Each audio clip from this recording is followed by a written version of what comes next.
Hi everybody, welcome back to Jimmy's First Gen Mini Rescue. I'm Jimmy, and I rescue first gen Mini Coopers. All of our models are the S models, so they're all supercharged. So we have two convertibles, R52 S models. One of them is automatic, the blue, and all the rest of the cars are 6-speed manual transmissions. Anyway, today's video, I'm going to show you how to cheaply and quickly diagnose your low-speed fan, your cooling fan on your car. They're notorious for not working in low speed, only the high speed. And then sometimes you get in, get home from a drive, park your car, and your high-speed fan just runs for like 10 minutes after you shut the car off and take the key and go in the house. A lot of that is because your low-speed fan is not working. So the car has to wait till it gets to the higher temperature, and I'm not sure what the specs are. It might be 205 degrees Fahrenheit. But anyway, the high-speed fan will kick on and bring the temperature back down. But the low-speed fan should have been on. And usually, when your car does that, your low-speed fan doesn't work. Now, I have a confession to make. When I took this car in to get the AC serviced, they told me my low-speed fan wasn't working. So I know low speed here is not working. I just assume on all of the cars, the orange, the blue convertible, and the blue and white that I just changed the clutch, I assumed all of those wasn't working either. My neighbor. Anyway, I assumed all of those weren't working. So when I did change the clutch, I changed the resistor, which is the issue on these cars, on the blue and white car.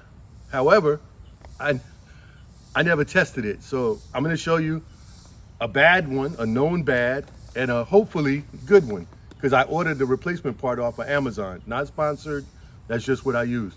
So I'm going to get today's fortune out of the way, and then I'm going to get you in here and show you how you can diagnose this for yourself, cheaply, without any specialty tools. All you need is, well, we'll get into that. Let's do this real quick. Oh, here we go, my bookmark. I need a better bookmark. Okay, this one is a receipt from West Marine. Anyway, it says, oh, easy. You will travel to many places. Well, for me, I hope that remains true. We've traveled extensively, Sharon and I, both here in the U.S. and abroad. So I just hope that continues. Road trips in the minis. We just got back in the blue convertible. We went to Myrtle Beach for the weekend, just Saturday and Sunday. Put this up here. Okay, throw it on the floor. We went to Myrtle Beach. We left Saturday, spent the night in Myrtle Beach, and came back home Sunday. We stopped off at the Buc-ee's. Oh.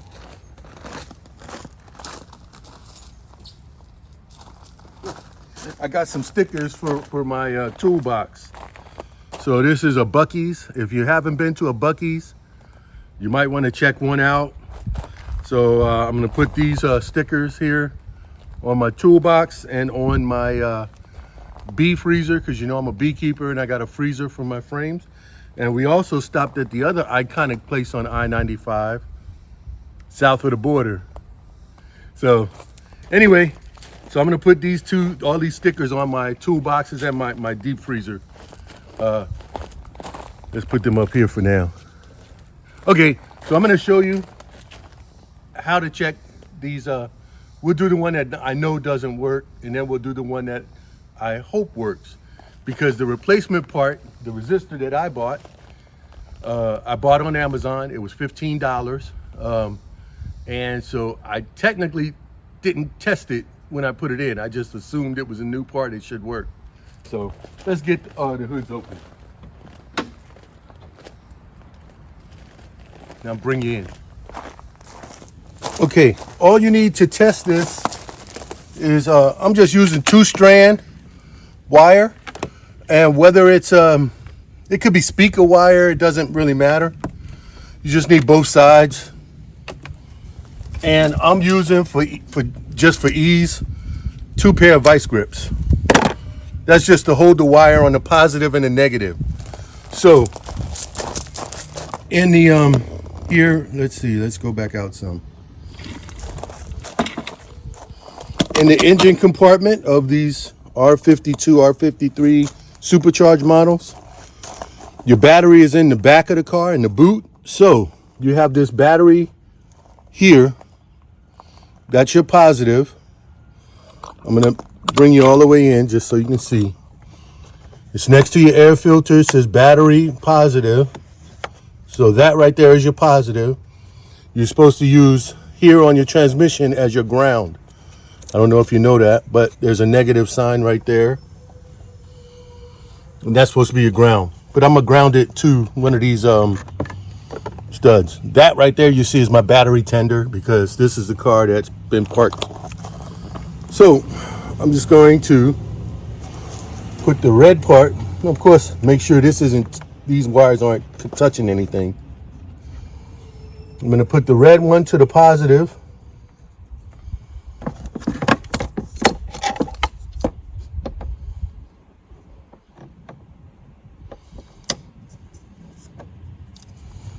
Okay, tighten that up a little bit more.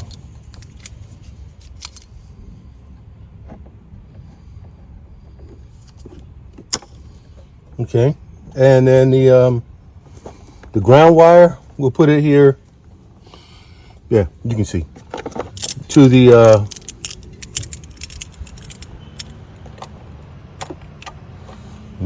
tighten this up.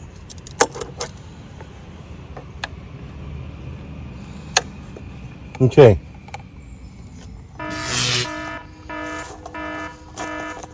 So this is hot red, ground black. Let's go to the plug. Hold that there for a sec.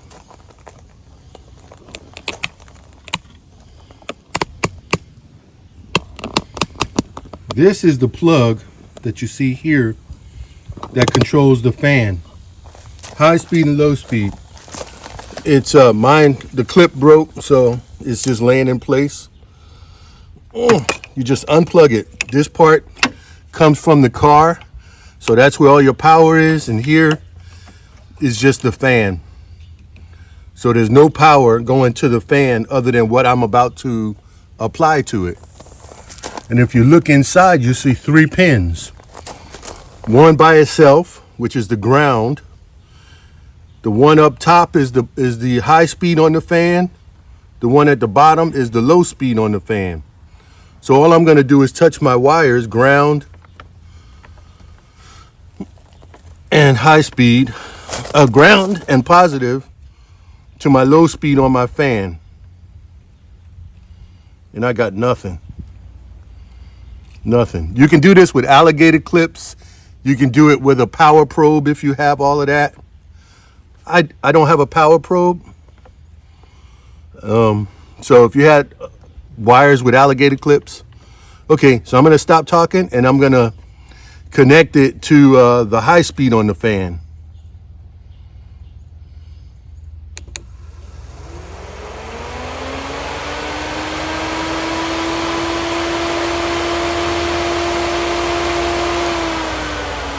So you see the high speed works, but when I connected it to low speed, it did not work. Which is telling me that my resistor in here, it's right behind on this, on the fan, in the fan shroud. It's usually located right around in here somewhere. That's telling me that that's not working.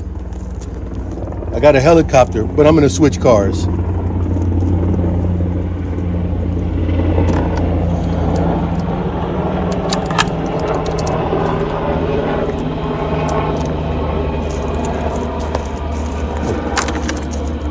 Plug this back up just in case.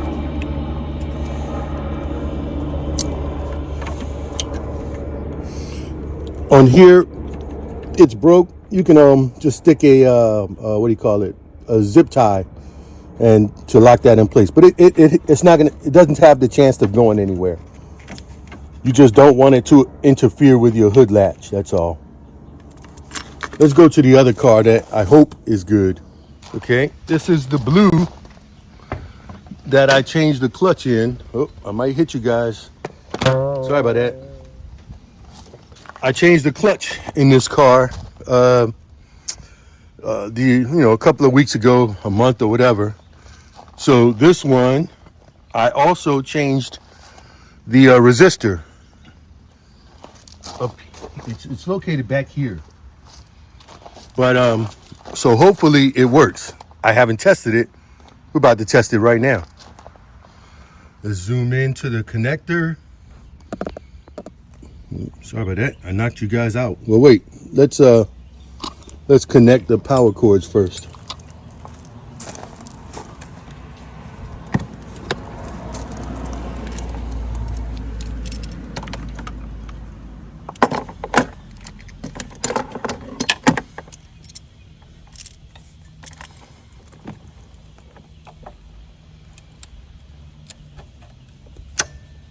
Okay, that's the ground. My ends are free here, not touching anything.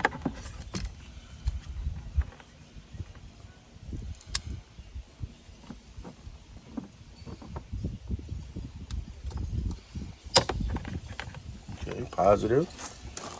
Okay. And let's disconnect this one.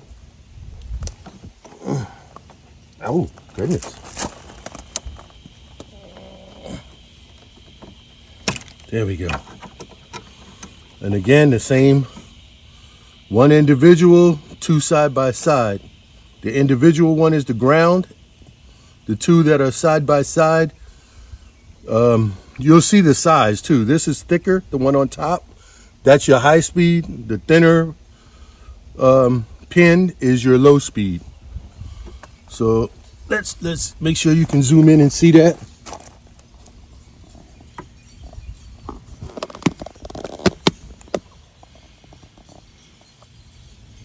There we go.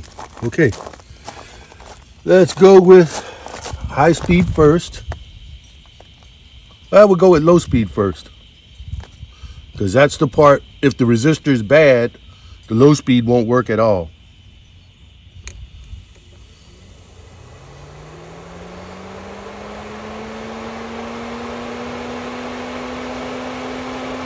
That's low speed. Let's go to high speed. Let it go down.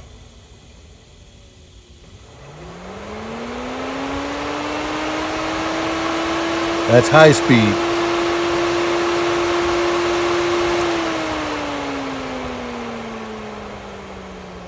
Let's go back to low.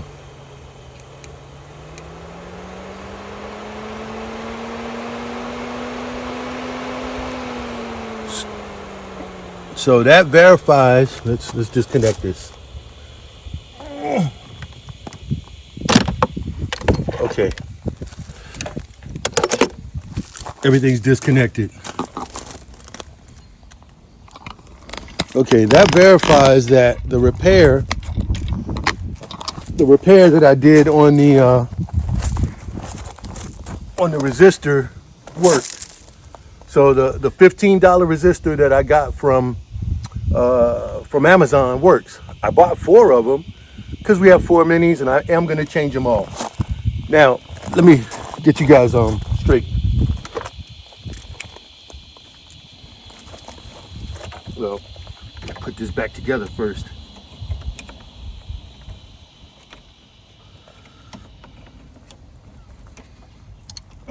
There we go.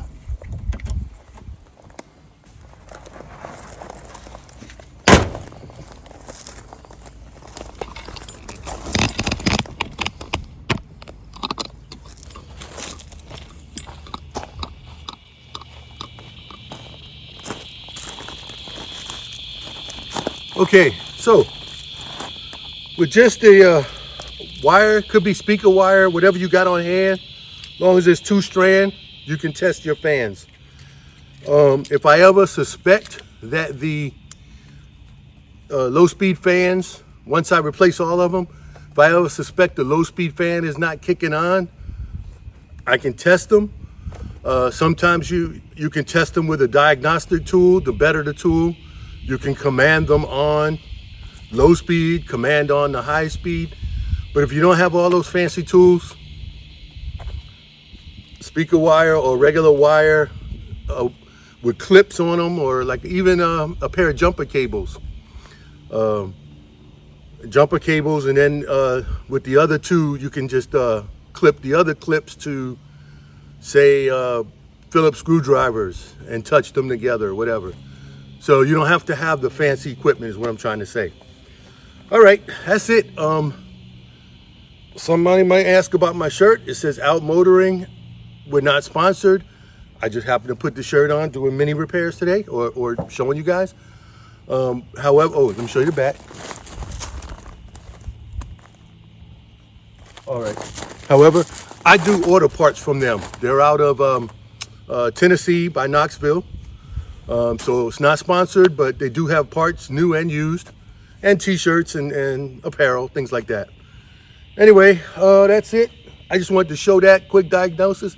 So I know that the repair I did for this car worked. And I know I'm gonna do all of the minis. So it's a matter of putting the car in front end service. I think I can get away with just pulling the radiator back without having to remove the complete radiator, but I will have to remove the bumper, the sub bumper, the aluminum structure underneath, and then I should be able to slide the radiator support away just enough to get my hands and tools back there and do the necessary cutting of the old one out and wiring the new one in. If I do one individually on the car, I'll record it and show you how I do the repair. All right, that's it for now. So I want to thank y'all for watching this video. Hopefully it wasn't too long, but that's what I do. Yeah, so, and in full disclosure, when I had the AC work done, that's when they told me that the one on the gray car was not working. They also told me the one on the convertible was not working. However, these cars are not used in a lot of stop and go traffic situations. They're straight to the store, straight home, or just out for a nice leisurely ride. So there's always wind passing by. On the occasion, if I'm getting stuck in a drive-through somewhere, the high-speed fan will kick on the convertible. It did while we were in Myrtle Beach, but you know, the car doesn't overheat. The temperature comes right back down, so I'm not damaging the car by not having the low-speed fan. The air condition is not as efficient not having the low-speed fan, but the car is not in any real danger. Now, if the high-speed fan doesn't kick on, that's when you're going to really have some problems as well. But again, on the highway at 70 miles an hour, your low-speed fan is not going to be on anyway. So anyway, all right, that's it. I'm going to call it a day. Thanks for watching. Thank you for everybody who subscribes and comments, even the people who comment about the Subaru repairs. I've gotten a whole lot of comments and questions about Subaru stuff as well. And but not enough to make a separate channel because, you know, again, I'm just maintaining that. So, but thank you guys all. And yeah, and if you want to find out about bees and beekeeping, because you too can do stuff to help bees, go to my other channel, Jimmy's Neighborhood Bees, and learn a couple of things about bees. It only helps the environment, and I know you like honey. Anyway, I'll talk to you guys later. Thanks. Have fun with your minis.